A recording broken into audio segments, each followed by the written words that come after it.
En esta sesión vamos a iniciar la primera clase de métodos experimentales. Somos el grupo 19 y estamos iniciando el ciclo con esta clase. Vamos a comenzar con información general. Mi nombre es Mario Arturo Hernández. Voy a estar atendiéndolos en el grupo de clase 19 a partir de esta semana. Las clases de los grupos son 2 veces a la semana. Nosotros estamos, según el horario, el lunes y miércoles a las 6:20 de la mañana. Muy bien. ¿Cómo vamos a realizar esta actividad? Son 100 minutos de la clase, dedicados a la clase, pero todos los grupos de la cátedra vamos a trabajar de la siguiente forma. Los primeros 10 o 15 minutos los vamos a dedicar a informarles a ustedes sobre cuestiones académicas de la cátedra y administrativas. Y ustedes pueden preguntar cualquier duda que tengan sobre el desarrollo de la cátedra, ya sea en lo administrativo o en lo conceptual. Entonces, 10 o 15 minutos al inicio. Después iniciamos la clase y 70 minutos de clase. Posteriormente, después de los 70 minutos, se deja el tiempo restante para que ustedes pregunten sobre la clase que se ha desarrollado. En el chat, ustedes cuando quieran preguntar pueden dejarlo en el chat y en esos 15 minutos vamos a responder esas preguntas, ya sea de tipo administrativo o de los conceptos vertidos en la clase. En ese contacto que vamos a tener también lo pueden hacer a través del micrófono en los últimos 15 minutos. Entonces así vamos a trabajar en los grupos de clase en la cátedra de métodos experimentales. Bien, entonces me toca en este momento primero darles la bienvenida, ¿verdad? Y que comiencen con entusiasmo. Y vamos a pasar ahora a la información general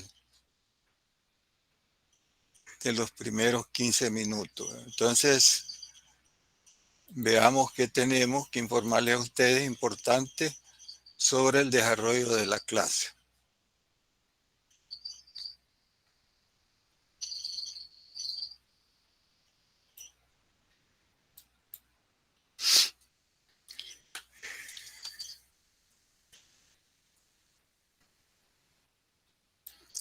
Bien, sobre la información general. Les decía de que mi nombre es Mario Arturo Hernández y yo los voy a estar atendiendo en lo que es el grupo 19, el grupo teórico 19. Tienen mi correo ahí en la pantalla por cualquier necesidad que exista de comunicarnos. El objetivo del curso, que es digamos ya entrar en materia. Fíjense de que métodos experimentales, como su nombre lo dice, vamos a hablar mucho sobre lo que es la experimentación. ¿Qué es un experimento? Es una reproducción de un fenómeno, en este caso de un fenómeno físico. ¿Por qué físico? Porque la ingeniería se relaciona directamente con las ciencias físicas, en el diseño de obras, materiales, electricidad. Entonces, vamos a experimentar y aprender a realizar un experimento. Lo que nosotros le llamamos en el lenguaje académico laboratorio. Entonces ustedes van a quedar capacitados al final del curso para realizar experimentos en una forma correcta,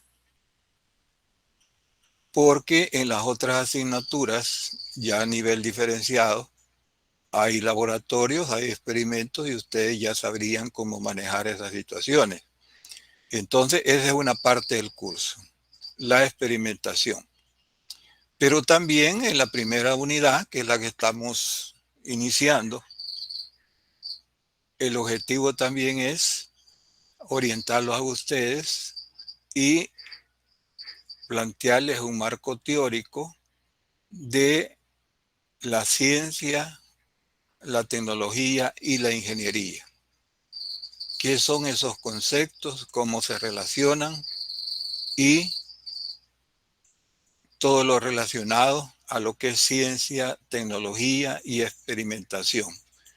Ese es el curso de métodos experimentales. En el curso tenemos 5 unidades que vamos a desarrollar. La primera se llama Ciencia y Tecnología, que es la que estamos iniciando, vamos a iniciar en esta clase. Y la metodología general, pues, es tener actividades de clase, discusión y laboratorio. El laboratorio va a ser presencial.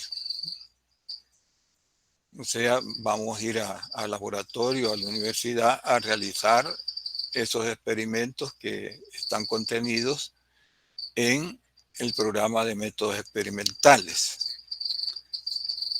En cada reunión, ya sea de discusión o laboratorio, ahí se le va a dar en forma específica las indicaciones de cómo se va a realizar cada una de esas actividades. Bien, el sistema de evaluación que vamos a utilizar a través del ciclo son 3 exámenes parciales. Estos son presenciales. Se les va a tener debidamente informados, fecha y hora a medida vamos desarrollando el ciclo, de esas actividades, exámenes parciales. Cada uno de ellos vale el 20% en la ponderación. Van a realizar también durante el ciclo 2 exámenes cortos. ¿A qué se le llama examen corto? A un examen de unos 10 o 15 minutos, donde ustedes van a responder sobre los contenidos desarrollados en la clase y en la discusión. Estos van a ser virtuales. Después tenemos la actividad de laboratorio. Cuando se inicien los laboratorios, se les va a dar detalle de esta actividad. Pero esta actividad está ponderada, los primeros 2 laboratorios, un 10%. Los 4 primeros exámenes de laboratorio, que son también exámenes cortos, que van a realizar en el local de laboratorio presencial. Entonces tienen el 10%. Después vamos a aplicar el método científico experimental. Ustedes a través de las clases se van a dar cuenta de la importancia del método científico experimental, que está ponderado con un 20%. Entonces, este detalle está en el aula virtual. Pero también ustedes van a tener la oportunidad o la facilidad de que yo voy a crear una carpeta para mis grupos donde van a ver algunos documentos de apoyo para ustedes y ustedes los pueden bajar libremente. Entonces eso lo vamos a hacer en esta semana porque es algo ya particular, ¿verdad? Donde ustedes pueden bajar toda esta documentación y yo les voy a poner un correo para decirles la forma en que ustedes van a acceder a la carpeta del profesor. También en el aula virtual hay una carpeta para toda la cátedra. Entonces, donde el profesor comparte algún material de apoyo o, por ejemplo, una discusión, la pone en la carpeta y además de que ya fue explicada en la actividad, ustedes tenían disponible ese documento. Esto para los profesores no es obligatorio, sino que es voluntario o si lo solicita el grupo al profesor, pues entonces en una de las reuniones le dicen que ustedes quieren tener copia de la exposición y él se las pone en la carpeta compartida y ahí ustedes a través del aula entran. La carpeta que yo les voy a facilitar va a ser fuera del aula porque ya sería documentos que además que están en el aula, pues podría ser otros de apoyo según el desarrollo de que vayamos teniendo. Entonces, quiere decir así en forma sintética de que en relación a las evaluaciones vamos a tener 3 parciales, 2 exámenes cortos y las actividades de laboratorio, que en detalle se les va a explicar en qué consiste el método científico, en qué consiste el lance, pero eso lo vamos a ir partiendo por etapas, no va a ser un solo laboratorio, sino que por etapas ustedes van a ir recibiendo en forma pausada, en forma, digamos, normal, todo lo que es los pasos del método científico, que es el concepto central de los laboratorios. ¿Cuándo comienzan los laboratorios? Los laboratorios comienzan hasta la tercera semana. En las primeras 2 semanas solo vamos a tener clase. ¿Por qué? Porque no podemos comenzar con discusión si no hemos desarrollado primero los temas en clase.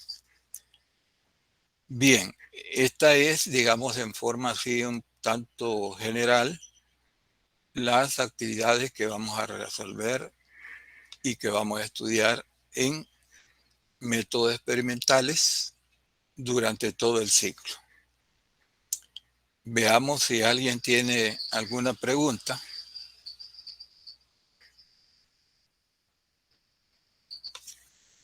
Diga, Merari, ¿cuál es tu pregunta? En métodos experimentales en el aula habían puesto de que, ¿cómo se llama? De que los laboratorios iban a empezar hasta la cuarta semana. Entonces, y usted dijo de que iban a comenzar a la tercera, no sé si... Sí, te explico ahorita. Quiero decirles de que en este siglo tenemos una situación especial en cuanto a los espacios que estamos utilizando para realizar estas 3 actividades, clase, discusión y laboratorio. Ya ustedes conocen la situación en cuanto a los espacios de la universidad, hay nuevos edificios, pero esos edificios se están adaptando. Entonces, a medida esos edificios estén listos para recibirlos a ustedes y a los profesores, entonces yo les voy a ir informando con anticipación. Pero estamos en una situación donde va a haber una migración de las actividades virtuales a las presenciales, pero algunas se van a quedar como virtuales. Entonces, esa situación nos obliga a los profesores, a la cátedra, a estar listos en lo que es la planificación.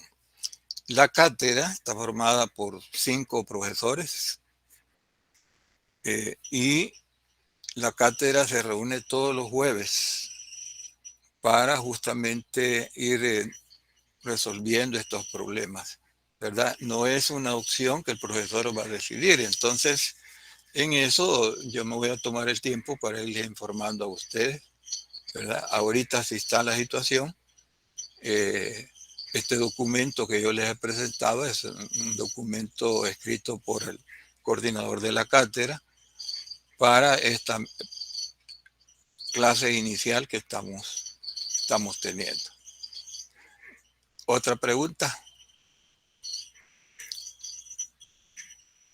David, adelante David. Buenos días, ingeniera. O sea, le quería preguntar en qué consistirían las discusiones en su materia. Bien, en la clase el profesor desarrolla un tema según el programa, según el tiempo en que está programado, en qué clase y desarrolla el tema. Viene las discusiones y toma una parte de esos temas y los va explicando en un detalle más completo porque se agregan problemas. En esta parte, ya cuando entremos a la unidad de medición, vamos a tener que hacer análisis numéricos pequeños con la calculadora y resolver problemas relacionados con la medición de las magnitudes físicas. Todo eso se les va a explicar. Pero en la discusión se puede dedicar más tiempo a realizar actividades complementarias, como son problemas, que el profesor no puede hacerle en la clase porque está desarrollando el concepto. Entonces las discusiones son un complemento de la clase, donde hay más oportunidad de preguntar y estar en contacto y hablando sobre los temas que se están desarrollando, que es una ampliación de los temas de la clase. Esa es la actividad de discusión. ¿Otra pregunta?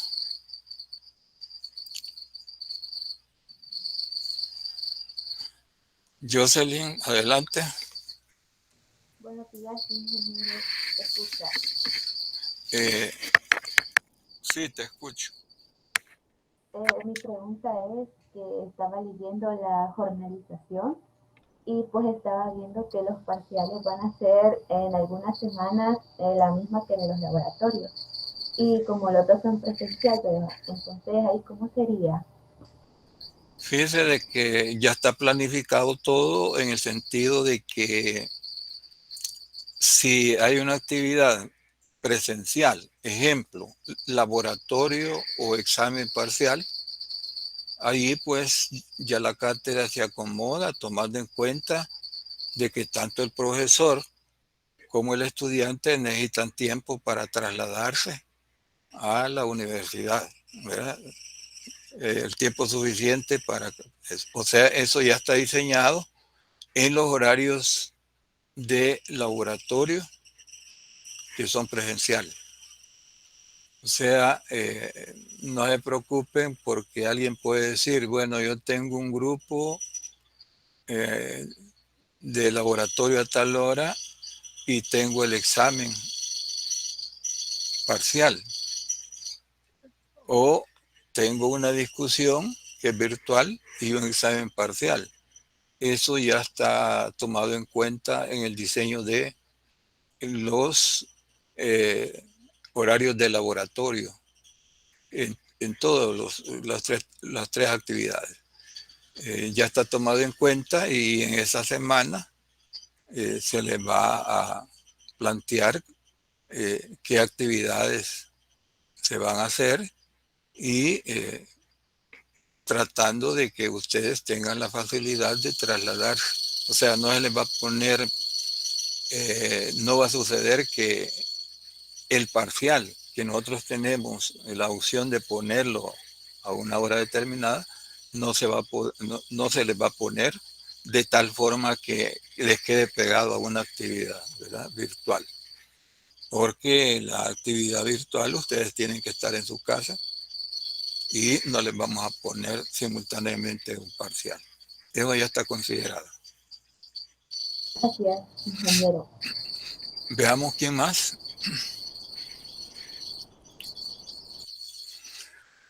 Bueno, entonces, en este desarrollo que vamos a tener durante el ciclo,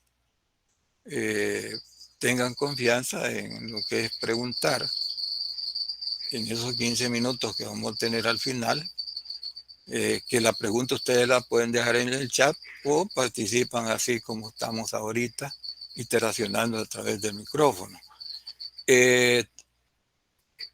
Tenga confianza en lo que, en todas las actividades, ustedes pueden preguntar, pueden equivocarse, ¿verdad?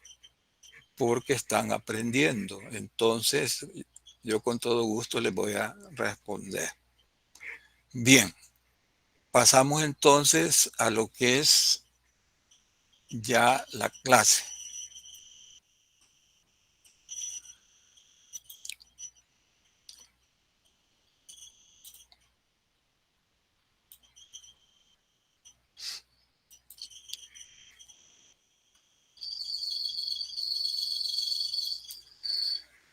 Bien, en esta clase nos toca desarrollar esta agenda. Son 4 ítems del programa con que inicia métodos experimentales. Muy bien. Somos el grupo 19, grupo teórico 19. Aquí tienen mi correo. Y a través de este correo yo les voy a enviar el acceso a la carpeta de este grupo. Y quiero aclararles que va a ser para este grupo y ahí van a tener toda la información que necesitemos que ustedes la tengan y que su profesor se la esté entregando. Puede ser un apoyo, puede ser una información, puede ser un documento. Muy bien, comencemos entonces. La unidad 1 se llama Ciencia y Tecnología. ¿Cuál es el objetivo de esta unidad? Explicarle al estudiante cómo se relaciona la ciencia, la tecnología y la ingeniería y formar en el estudiante un marco teórico de cómo se relacionan estos 3 conceptos: ciencia, tecnología e ingeniería y arquitectura. ¿Por qué decimos de que es importante este tema? Porque ubica al estudiante en el quehacer de la ingeniería y la arquitectura. Fíjense de que hace unos 30 años, en el lenguaje popular, al que utilizamos diariamente, cuando una persona decía, mire, ese señor es ingeniero, entonces generalmente lo asociaban con la construcción de casas y edificios. Modernamente, la ingeniería tiene muchas especializaciones, ¿verdad? En mi caso, yo soy ingeniero electricista, ingeniero en electricidad. Y así, pues, ustedes saben de que hay diferentes tipos de ingeniería, ya modernamente. Entonces, aquí vamos a hablar de lo que es las relaciones en estos 3 conceptos y para que ustedes queden sabedores de mentalmente cómo se relaciona las personas que trabajan en estas actividades, cuáles son sus objetivos y en general conocer todo lo que es la terminología, el lenguaje, que les va a dar a ustedes un léxico para poderse comunicar utilizando las palabras correctas. Muy bien, entonces el título de la unidad 1, Ciencia y Tecnología. Preguntémonos primero, ¿qué es ciencia? Fíjense de que en lo que es la parte de la ciencia, los orígenes de la ciencia, una de las regiones donde se originó el deseo de querer averiguar cómo funcionan las cosas, cómo funciona una parte de la realidad,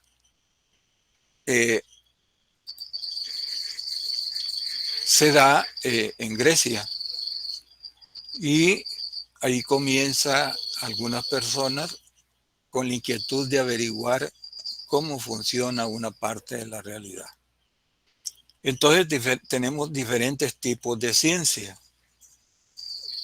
La ciencia es un cúmulo de conocimientos verdaderos que describen el comportamiento de la realidad. Y esta es una definición, digamos, una definición muy corta, y después vamos a ir tomando las definiciones un poquito completas. Entonces la ciencia, vean ustedes que evoluciona y modernamente tenemos varias ciencias. Tecnología, en forma muy sintética, porque estamos comenzando, la tecnología es la aplicación de los conocimientos científicos que la ciencia ha encontrado al estudiar parte de la naturaleza. Muy bien, hagamos una introducción. Fíjense de que en todos los grupos sociales, independientemente de su filosofía o sus creencias, o región donde se encuentran, en todos los grupos sociales existen necesidades básicas que el humano tiene que satisfacer para llevar una vida normal. Para todos se aplica esto, ¿verdad? No importa que esté muy lejos, sino que todos los grupos sociales que existen en el mundo, el humano tiene necesidades básicas. ¿Cuáles son? Por ejemplo, el alimento, el vestido, la habitación, la salud, la educación, y hay más. Entonces, si una persona tiene satisfechas estas necesidades, podemos decir, bueno, va a tener una vida normal. Las necesidades en las personas se satisfacen a través de bienes económicos y servicios. Un bien económico es un objeto material que satisface una o varias necesidades. El servicio es una acción que al suceder satisface necesidades. Ejemplo, imagínense el alimento, el vestido, son objetos materiales que satisfacen una o varias necesidades en nosotros, las personas. Un servicio, ejemplo, el transporte. Alguien toma el bus, lo desplazan de un punto a otro y ha sucedido una acción, pero esa acción satisface necesidades en las personas. Alguien necesita estar en otro punto del espacio geográfico y entonces lo trasladan y eso es una acción, un servicio. Entonces vean, aquí tenemos algunas ilustraciones de esas necesidades, pero hay otras, ¿verdad? Bien, ahora, para producir estos bienes y servicios, bienes económicos y servicios en una forma eficiente, es necesario el conocimiento científico y la tecnología para producir más bienes, ser más eficientes en el uso de las materias primas, tener un método para resolver ese problema que sería tecnología. Entonces, vamos a responder cuál es la relación entre ciencia y tecnología, entendiendo en un principio que la ciencia, el objetivo de la ciencia es obtener conocimiento científico. Y ya teniendo ese conocimiento científico, viene la tecnología, lo aplica y resuelve un problema. Muy bien. Ciencia. Hablemos un poquito más de ciencia. Vayamos complicando un poquito más. Dice, ciencia es un conjunto de conocimientos racionales, ciertos y probables. O sea, que el conocimiento científico se puede comprobar. Este conocimiento es obtenido a través de la ciencia en una forma metódica. Ahí vamos a ver más adelante que participa el método científico para experimentar y obtener conocimiento científico.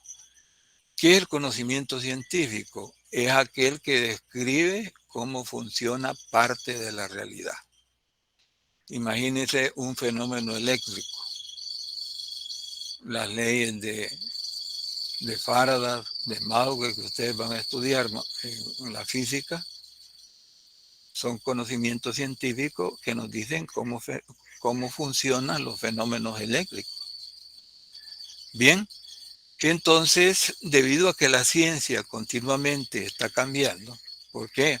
Porque se está investigando, se está obteniendo nuevo conocimiento y los conocimientos ya descubiertos se están afinando, se le está agregando a medida que se investigando, se van volviendo los conocimientos más desarrollados.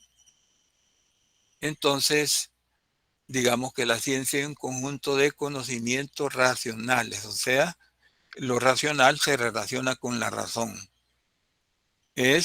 Son ciertos y probables. Podemos decir que el conocimiento científico es fehaciente, es verdadero.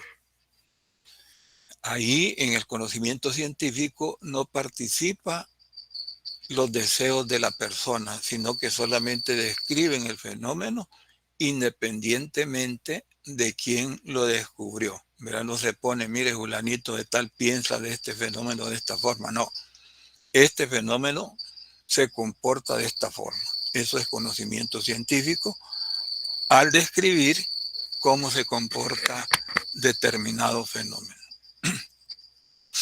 Bien, cada ciencia tiene una parte de la realidad que estudia. A esa parte de la realidad que estudia se le llama objeto de estudio de la ciencia. ¿Por qué la ciencia toma una parte de la realidad para estudiarla? Porque una ciencia no puede estudiar todos los conocimientos relacionados con todos los fenómenos. Por ejemplo, la ciencia física. ¿Qué estudia la ciencia física?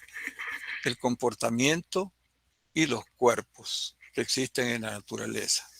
El comportamiento sería los fenómenos y cómo están constituidos. Entonces la física estudia los fenómenos físicos. Es una ciencia experimental.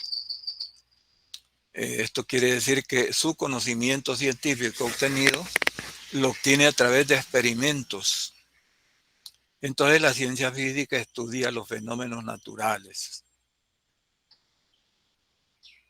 Y hay otras ciencias, por ejemplo, las ciencias sociales. ¿Qué estudian las ciencias sociales? Estudian el comportamiento de las personas cuando se manifiestan en grupo. Por ejemplo, en las ciencias sociales nos pueden explicar cuál es el comportamiento de un grupo de personas ante un desastre. Hasta se puede predecir, ¿verdad? Esta comunidad, este grupo de personas o nosotros mismos nos comportamos de esta forma ante ciertos fenómenos. Por ejemplo, un terremoto. Entonces las ciencias sociales estudian el comportamiento de las personas en grupo. Entonces vean, ahí ya tenemos dos ciencias, donde la parte de la realidad que estudian es diferente. Por ejemplo, la psicología estudia el comportamiento de las personas. Entonces cada ciencia toma su parte de la realidad para estudiarlo. Entonces, una de las definiciones que tenemos, la primera, pues vean, es entendible, pero existen muchas definiciones de ciencia. Hay autores científicos que describen a las ciencias en su definición de diferente forma. ¿Y eso por qué sucede? Porque las ciencias son dinámicas. ¿Qué significa esto? Que continuamente están renovando el conocimiento científico.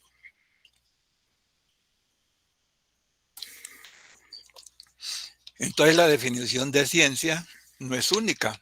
¿Por qué? Porque la ciencia es dinámica. Y ahí pues está el ingrediente de la dificultad de definir lo que es ciencia. Cada ciencia tiene su objeto de estudio, entonces, que es la parte de la realidad que estudia.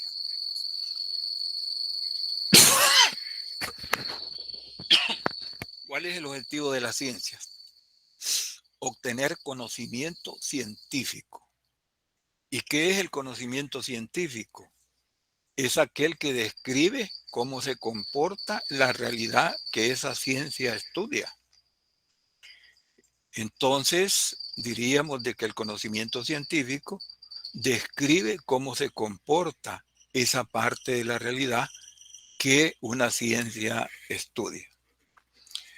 Pero para obtener conocimiento científico, la ciencia aplica la investigación científica, donde ahí juega un rol importante, diríamos el principal, el método científico, que es el que vamos a aplicar en los laboratorios, después de que ustedes reciban la teoría.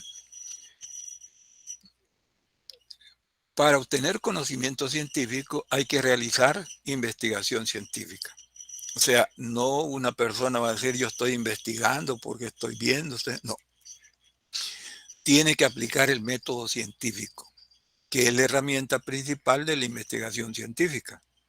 Como resultado, pues va a obtener el conocimiento científico y esto va enriqueciendo a la ciencia. ¿Por qué? Porque va descubriendo cómo funcionan las cosas. Fíjese que la investigación científica, nuestros antepasados la aplicaron en una forma, digamos, que es de admirar. ¿Por qué? Porque ellos mismos construían sus aparatos para investigar. Ellos mismos construían lo que necesitaban para investigar. Modernamente, por el avance de la tecnología, vemos de que hay muchas herramientas que son generadas por el conocimiento. Imagínense el osciloscopio, los sensores. Entonces, el conocimiento genera este tipo de dispositivos y también son utilizados en los laboratorios de investigación para enriquecer las herramientas de investigación y tener método, aplicando el método científico. Entonces, lo que es la investigación fue motivada por el deseo de saber cómo funciona parte de la realidad. ¿Cuál es el resultado de la investigación y de obtener el método, aplicar el método científico? El conocimiento científico. ¿Qué es el conocimiento científico? Es la descripción de cómo se comporta esa parte de la realidad.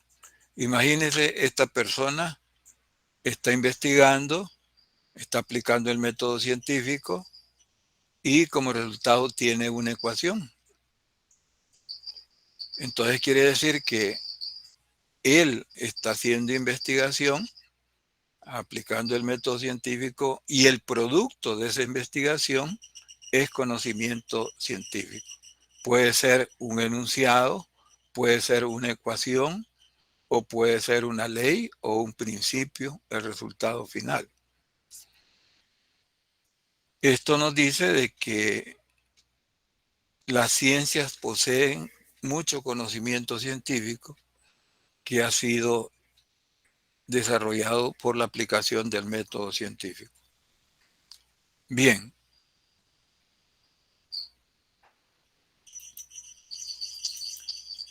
Cada ciencia tiene su objeto de estudio.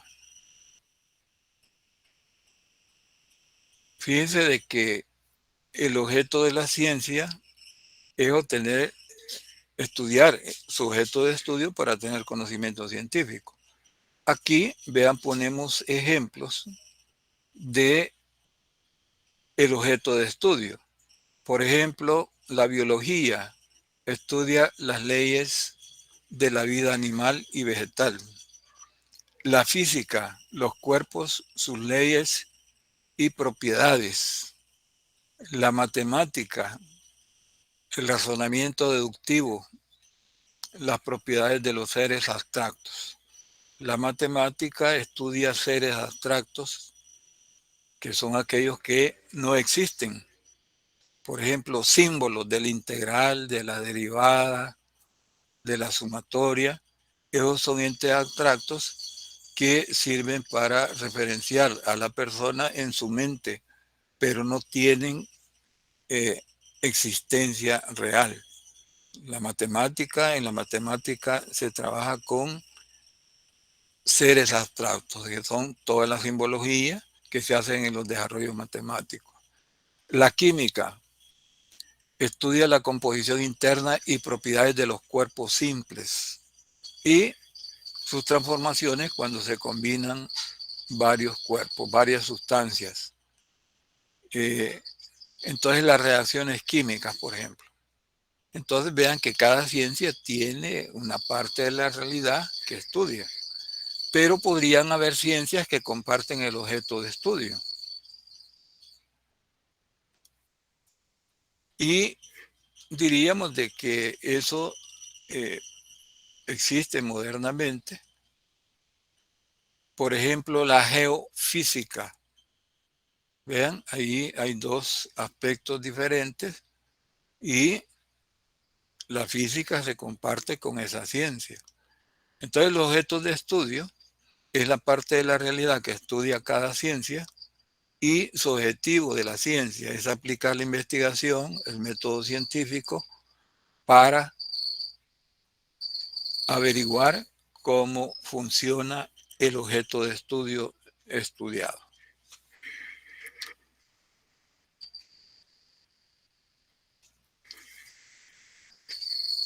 La ciencia podemos asignarle varias características.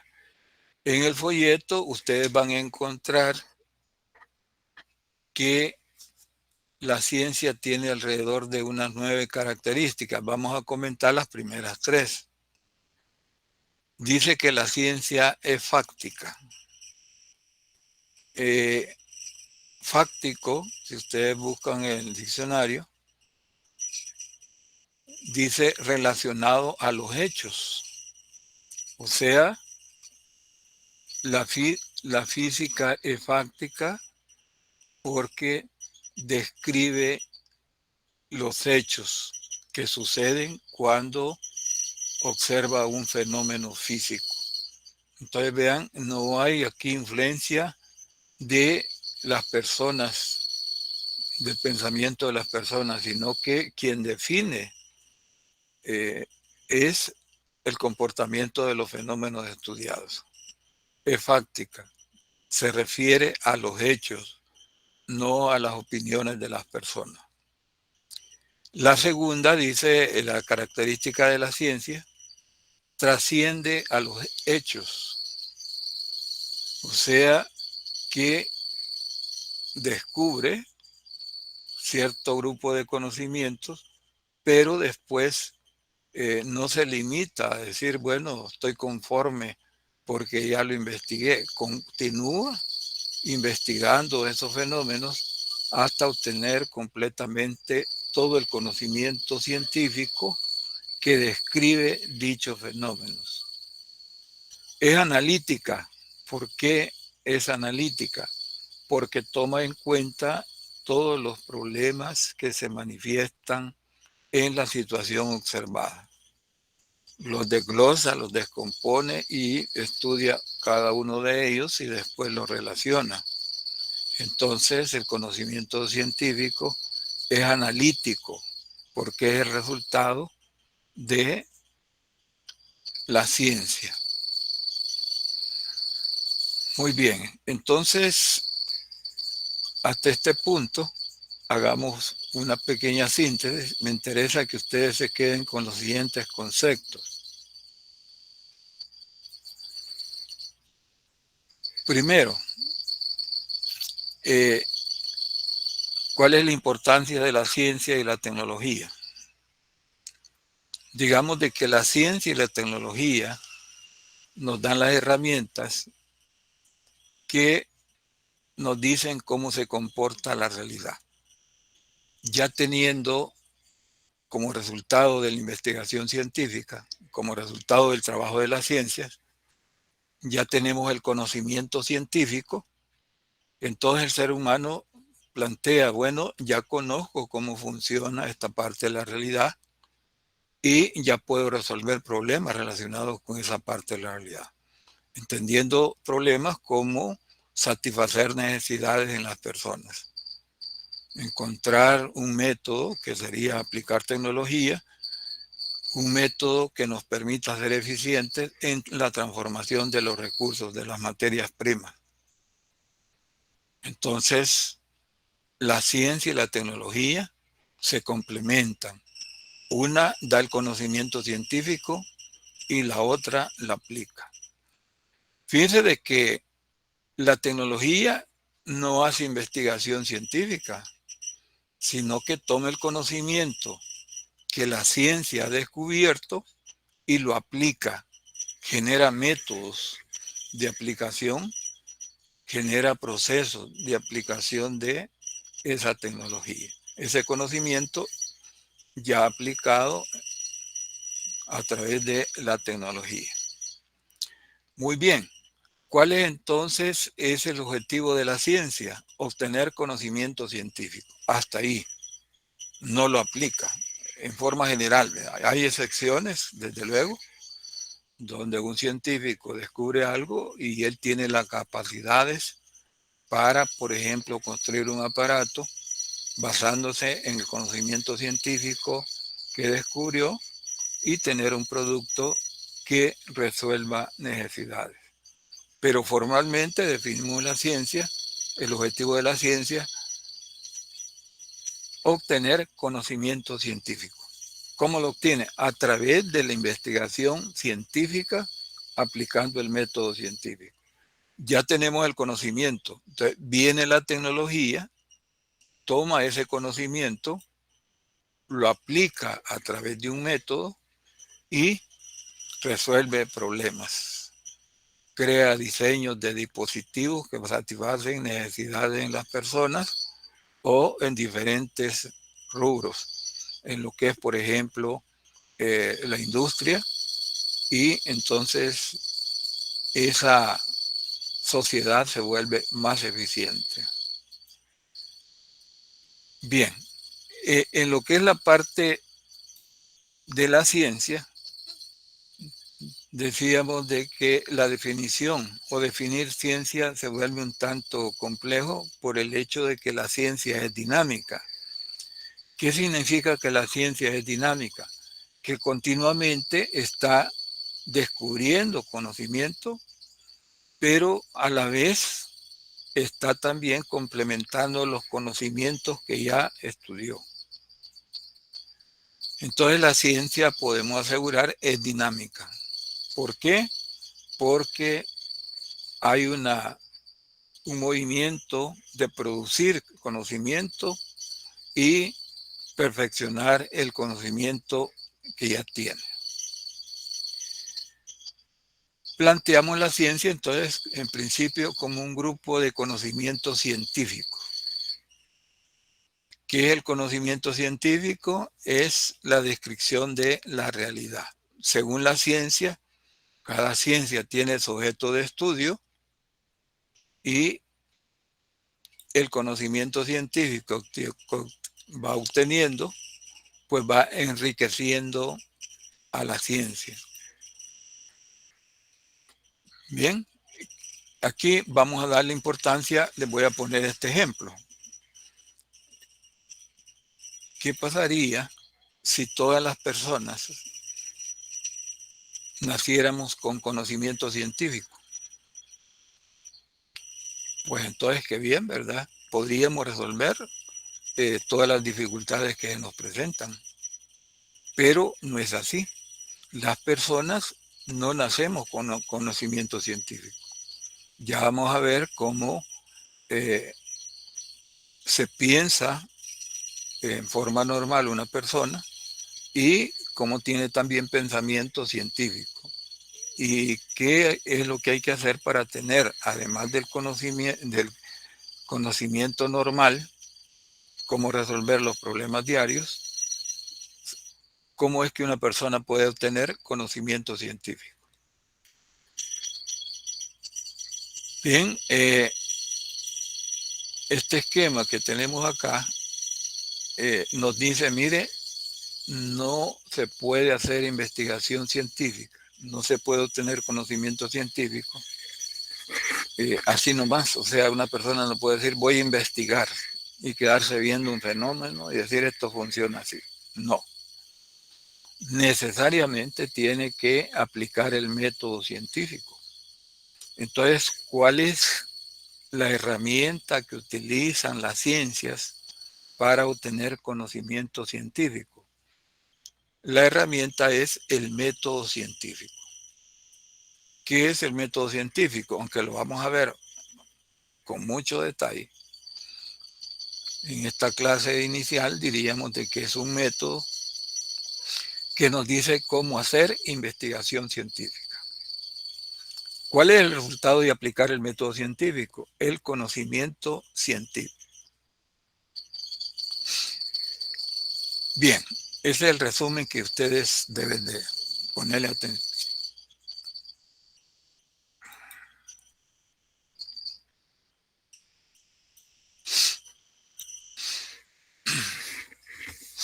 Hablemos ahora del pensamiento cotidiano. Fíjense de que las personas, cuando nacemos, vamos desarrollándonos a través del tiempo y vamos obteniendo, debido a la relación que tenemos con la familia, con los amigos y con diferentes grupos de personas, vamos almacenando conocimiento cotidiano. Entonces, el conocimiento cotidiano nos permite tener pensamiento cotidiano. ¿Cuál sería un pensamiento cotidiano? Bueno, uno de ustedes dice, bueno, yo tengo que ir a la universidad, entonces para trasladarme voy a irme de esta forma, voy a irme con un tiempo de anticipación de tanto, y tiene un razonamiento relacionado con el entorno que lo rodea. Ese es el pensamiento cotidiano. Es una actividad intelectual sencilla que las personas aplicamos para resolver nuestros problemas diarios.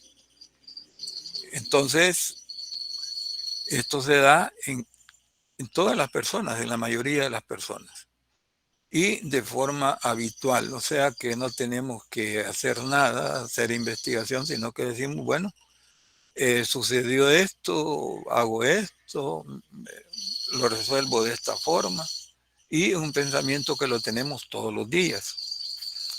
El pensamiento cotidiano, cuando una persona está pensando, es una actividad intelectual, un razonamiento intelectual sencillo que no pretende llegar a explicaciones profundas, sino que es un conocimiento que le permite resolver los problemas diarios.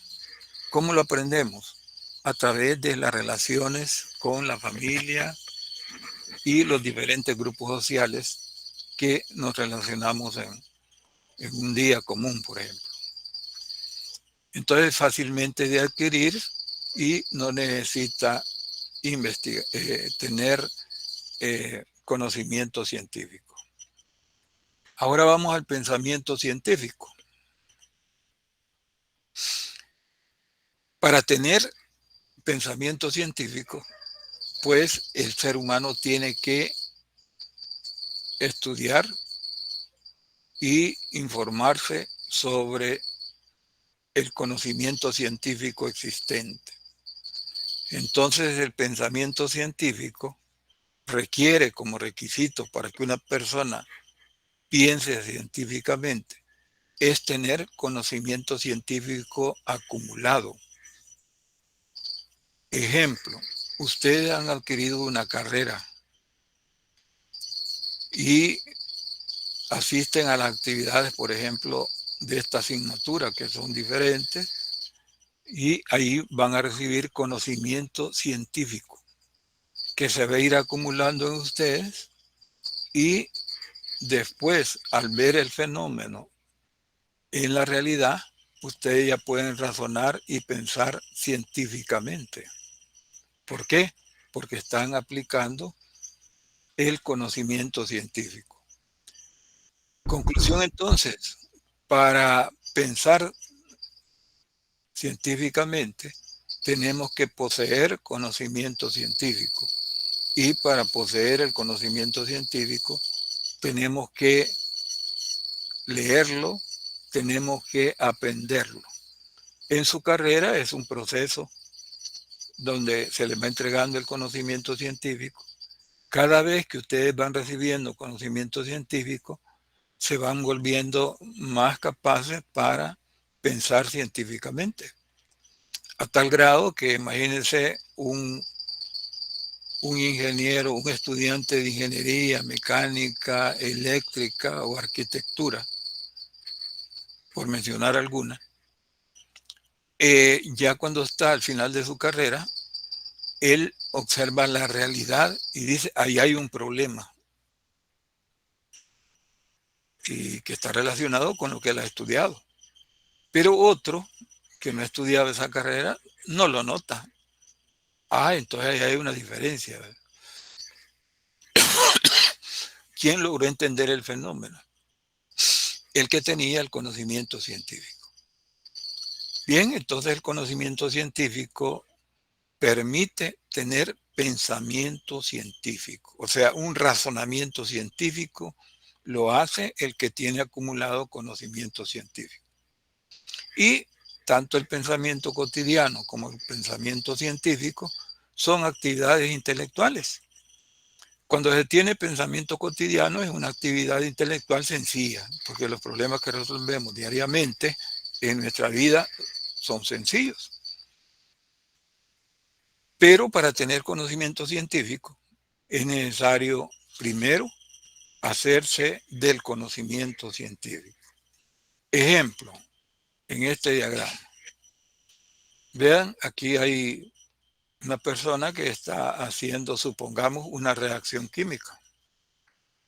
Entonces, él en ese proceso que está realizando, en ese experimento que está realizando, está teniendo pensamiento científico. Puede realizar esa actividad porque él tiene conocimiento científico.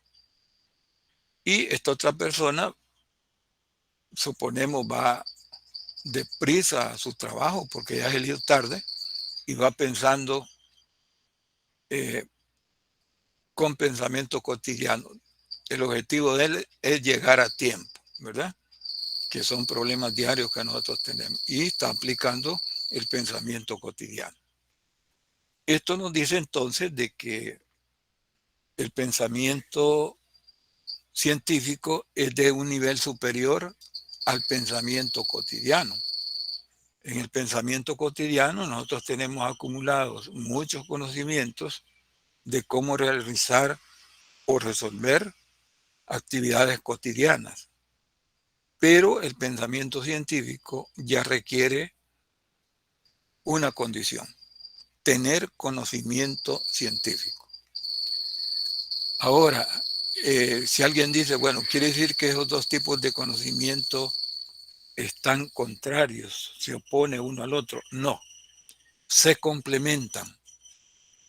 Una persona, si es alguien que conoce mucho, tiene mucho conocimiento científico en un área, él necesita también el conocimiento cotidiano, porque es un ser humano, ¿verdad? Que después de estar, digamos, aplicando pensamiento científico, él necesita realizar actividades cotidianas. Entonces, el pensamiento cotidiano y el pensamiento científico no están en contra, sino que se complementan. Todos debemos tener pensamiento cotidiano. Algunos tienen mucha habilidad para que resolver los problemas cotidianos en una forma eficiente. Qué bien, ¿verdad? Pero no importa cómo se resuelva, lo resolvemos con conocimiento cotidiano y cuando estamos pensando, aplicamos el pensamiento cotidiano. Bien. Características del pensamiento científico. Hemos dicho de que el pensamiento científico es de un nivel superior al pensamiento cotidiano, correcto. Y que para tener pensamiento científico hay que tener acumulado conocimiento científico para razonar científicamente. Entonces, el pensamiento científico, que es una actividad intelectual que realizan las personas, es objetivo. ¿Vean? ¿A qué se refiere objetividad? La objetividad se refiere a que alguien que razona científicamente o que piense científicamente es objetivo, no está involucrado en el pensamiento científico el deseo de las personas o la opinión de las personas, sino que él ya sabe cómo se comportan esa parte de la realidad que está observando o aplicando. El pensamiento científico es racional. ¿Qué significa eso? Que está basado en la lógica y la razón. Algo es razonable cuando es correcto, cuando, en el caso científico, cuando se van desarrollando las etapas normales, ¿verdad? De un proceso en un fenómeno. Y también es sistemático. En un fenómeno hay sistematicidad. ¿Qué significa eso? Que varios elementos se relacionan para darles un resultado correcto. Entonces, la principal característica del conocimiento, del pensamiento científico es que es objetivo. O sea, es un pensamiento que tiene como base el conocimiento científico. Por lo tanto, si tiene como base el conocimiento científico, no se va a equivocar, porque los fenómenos se repiten si se da en base a las mismas condiciones, los fenómenos se repiten de la misma forma. Hay objetividad. Bien, diríamos de que el pensamiento científico es verdadero, es fehaciente, es objetivo, que son otras características que no las he puesto porque son varias. Cuando se aplica conocimiento cotidiano, vea, cuando se piensa cotidianamente, que es la otra forma de pensar, entonces, ¿qué es lo que se aplica? El sentido común, ¿verdad? El sentido común. Ya en el otro tipo de pensamiento, que es lo que aplicamos, el sentido común. Resolvemos, teniendo pensamiento cotidiano, resolvemos problemas cotidianos y aplicamos el sentido común. Y ese tipo de pensamiento cotidiano lo obtenemos pues de la relación que tenemos con las personas en un día cualquiera, ¿verdad? Aprendemos, lo guardamos y lo aplicamos. Bien, eso en el folleto ustedes pueden ver las demás características. Fíjense que aquí está señalado que la objetividad no depende del interés personal de quienes intervienen. ¿Por qué? Porque se aplica el razonamiento utilizando conocimiento científico. Por eso es objetivo. Es racional porque está integrado por principios y leyes científicas. Por eso, y los conocimientos científicos están ordenados en forma racional. Es sistemático porque participan varios elementos que se relacionan y nos dan un resultado. Bien, importante de esta segunda parte. Resumen entonces de la segunda parte. Nosotros las personas tenemos dos tipos de pensamiento. ¿Qué es el pensamiento? Cuando nos ponemos a analizar un problema y decimos, bueno, lo voy a resolver de esta forma. Generalmente son problemas sencillos y el pensamiento cotidiano podríamos decir que es la aplicación del sentido común. Y es una actividad intelectual. ¿Por qué? Porque estamos pensando. ¿Y qué tipo de conocimiento necesitamos tener? El conocimiento cotidiano. Pensamiento científico. Ahí no cualquiera puede tener pensamiento científico. ¿Por qué? Porque hay un requisito. ¿Y cuál es? Tener conocimiento científico para poder desarrollarse en una actividad científica. Y aquí quiero aclarar la palabra científico. Fíjense de que en el lenguaje cotidiano la mayoría de las personas piensa, este señor es científico. Y cuando quieren dibujar una imagen de un científico, lo ponen ahí todo despeinado, con barba y todo descuidado. ¿Por qué? Porque él solo pasa pensando, pasa queriendo obtener conocimiento científico. Modernamente, ese modelo terminó. Ahora, alguien puede ser científico en forma temporal. Por ejemplo, participa en un proyecto donde se trata de descubrir cómo se comporta una realidad que nunca se ha estudiado. Entonces tiene que aplicar el método científico. En ese momento se está comportando como un científico, ¿verdad? Entonces ese modelo de este señor así todo barbudo, peludo, descuidado, eso ya terminó. Un joven que ha terminado una carrera, que ya tiene conocimiento científico, puede participar de un proyecto científico. En ese momento se le puede clasificar como un científico. Y hay diferentes niveles, ¿verdad? Podríamos decir que en ese caso, si es ingeniero, él está aplicando la investigación científica para resolver un problema de ingeniería que nunca se ha resuelto y él está queriendo aplicar el conocimiento para tener un método para resolver ese problema. Muy bien.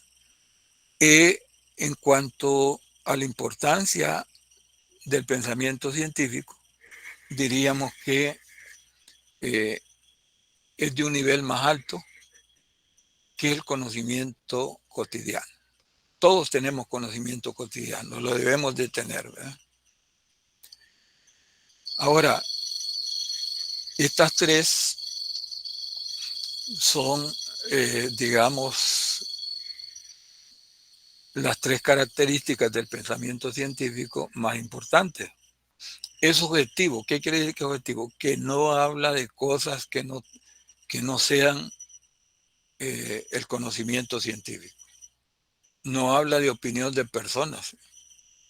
Ustedes van a ver en física y en matemática que dice el principio tal, pero no se ponen a hablar de quién lo descubrió, cómo se comportaba, cómo era la persona. Eso no interesa, sino que interesa la objetividad, el conocimiento científico. Entonces, diríamos de que, como conclusión, las personas tenemos dos tipos de pensamiento. Uno que lo tenemos todos, que es el pensamiento cotidiano, y el otro que es el pensamiento científico.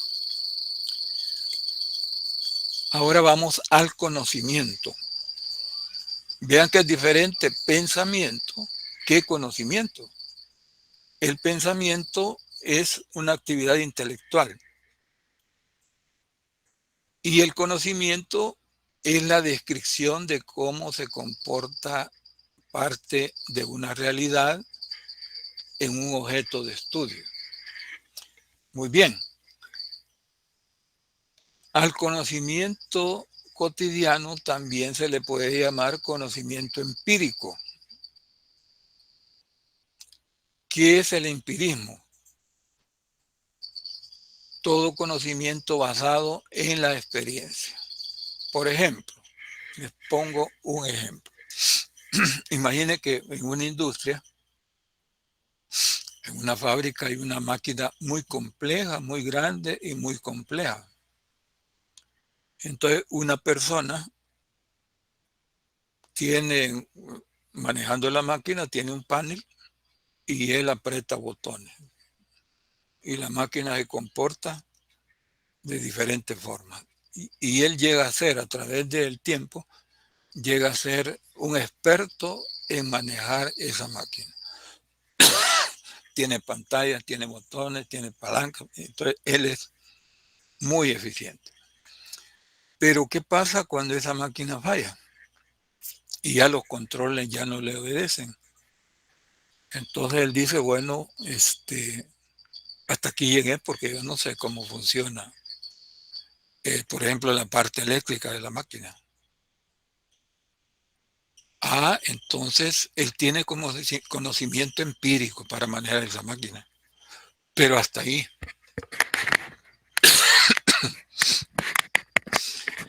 Ahora, ¿quién va a resolver el problema de revisar esa máquina, ver los diagramas eléctricos de la máquina, hacer pruebas y averiguar y arreglar esa máquina? Otro que tenga conocimiento ya no empírico, sino que tenga conocimiento científico. Entonces, el empirismo se da por repetición de acciones. Alguien puede llegar a la perfección repitiendo acciones. Lo que nosotros decimos en el lenguaje físico, entrenar, ¿verdad? Un futbolista tiene que entrenar mucho, repetir, perfeccionar su forma de actuar, ¿verdad? Entonces, el conocimiento empírico está basado en la experiencia, que podríamos decir es una forma de conocimiento cotidiano. Pero hay otro tipo de conocimiento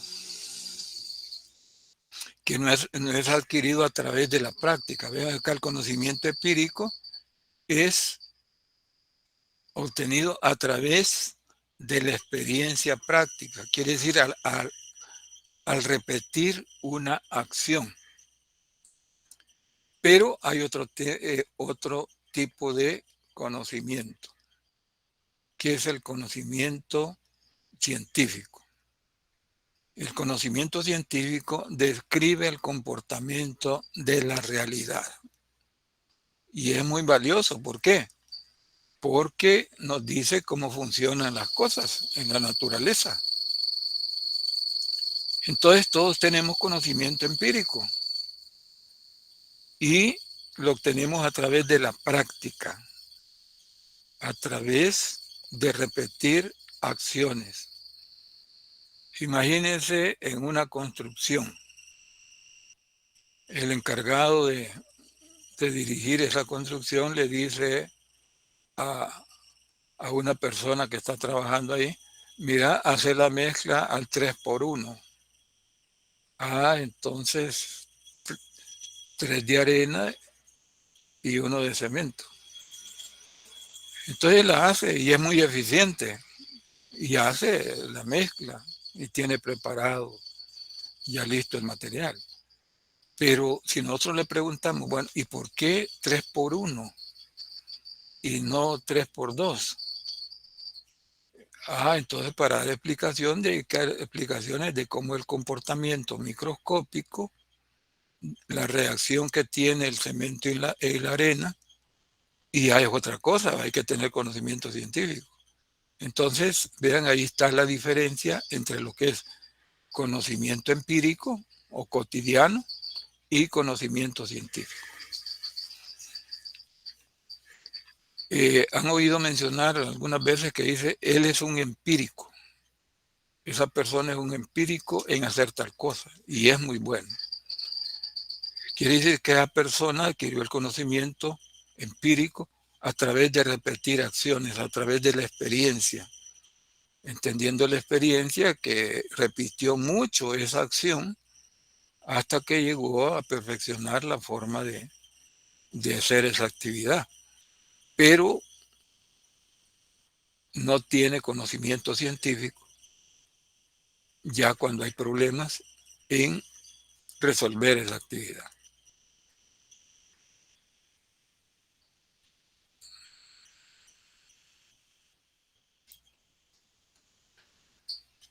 Muy bien. Sabemos que hay diferentes ciencias y que cada ciencia tiene su objeto de estudio, donde el objeto de estudio es la parte de la realidad que estudia. Por ejemplo, la física estudia los fenómenos físicos que tienen que ver con la naturaleza. Entonces, la parte de las clasificaciones de las ciencias, ¿quiénes lo realizan? Los estudiosos del desarrollo de las ciencias, que prácticamente son los mismos científicos que escriben libros y hacen clasificación de las ciencias. Pues fíjense de que la clasificación de las ciencias es difícil hacerla por lo que ya mencionamos, que la ciencia es dinámica.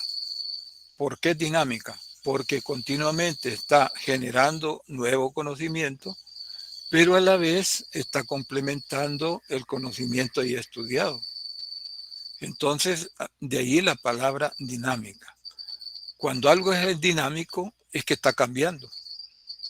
Entonces, definirla es un problema porque puede darse una definición que en este caso a tantos años ya no sea válida. Entonces, lo mismo la clasificación de las ciencias. Es problemático querer clasificar las ciencias. Los estudiosos del desarrollo de la ciencia, en este caso uno ya conocido, que es latinoamericano, se llama Mario Bunge, él clasifica las ciencias en dos grandes grupos. Dice, las ciencias están formadas por un grupo de ciencias formales y otro grupo de ciencias factuales. Entonces, las ciencias formales, dice, estudia la lógica y la matemática. Podríamos decir de que el objeto de estudio de las ciencias formales son entes abstractos. ¿Qué significa eso? Que no existen. Imagine una clase de matemática, cómo se desarrolla a través de símbolos, integrales, derivadas, sumatorias, ecuaciones, símbolos en las ecuaciones. Entonces, no existe. Después el profesor borra. Entonces quiere decir que eso fue un símbolo, un ente abstracto, para darlos una idea, un mensaje a través de los símbolos. Entonces las ciencias formales son aquellas que están relacionadas con la matemática, que estudian seres abstractos. Ahora viene la otra, factual. ¿Qué es factual?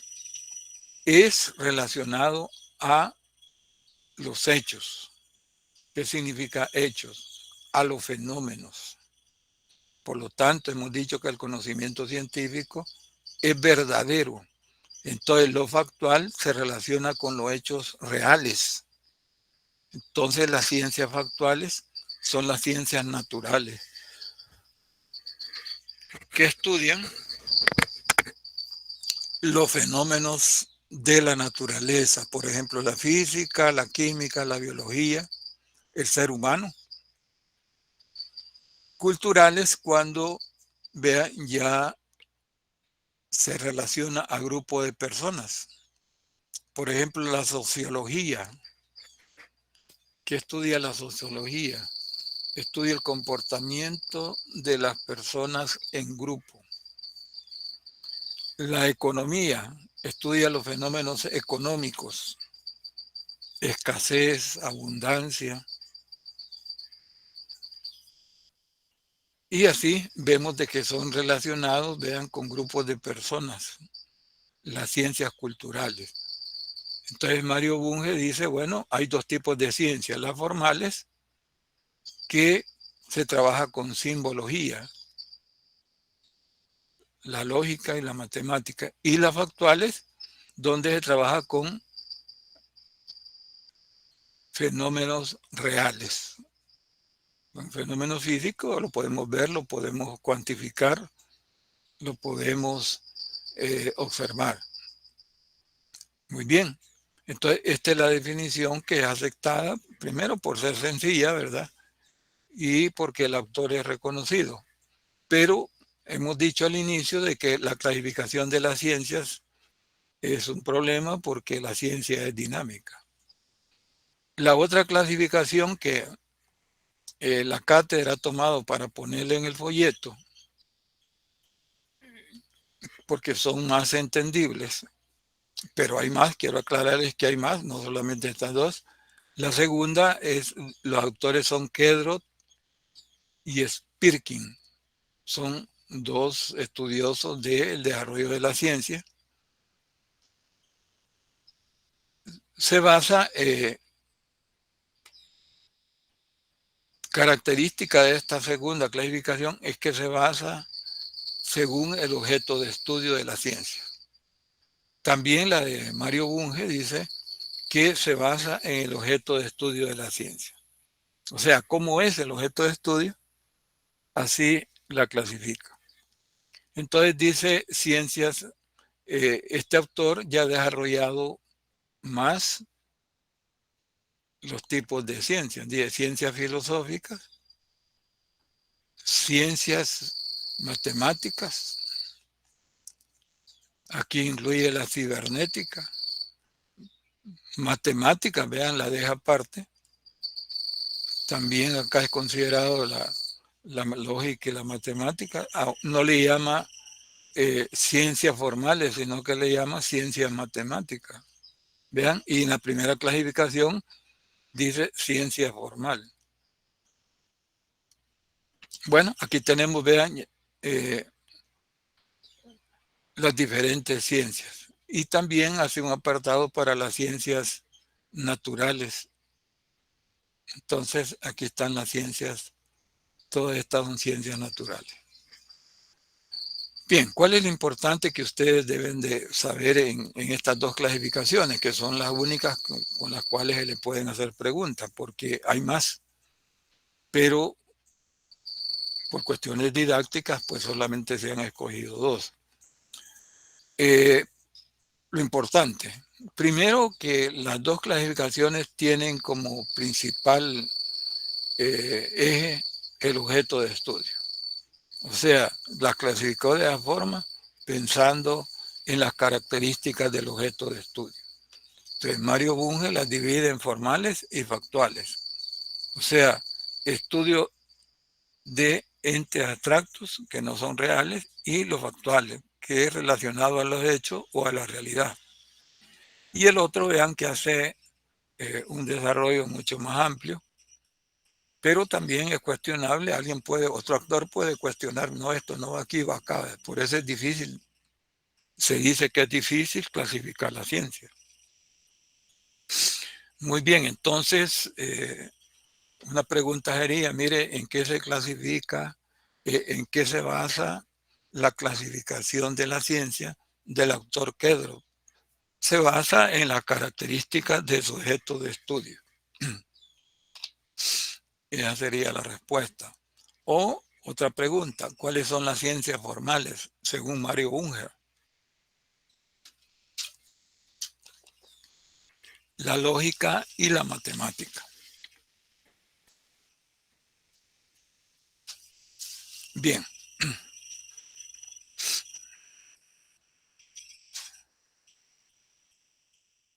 Muy bien.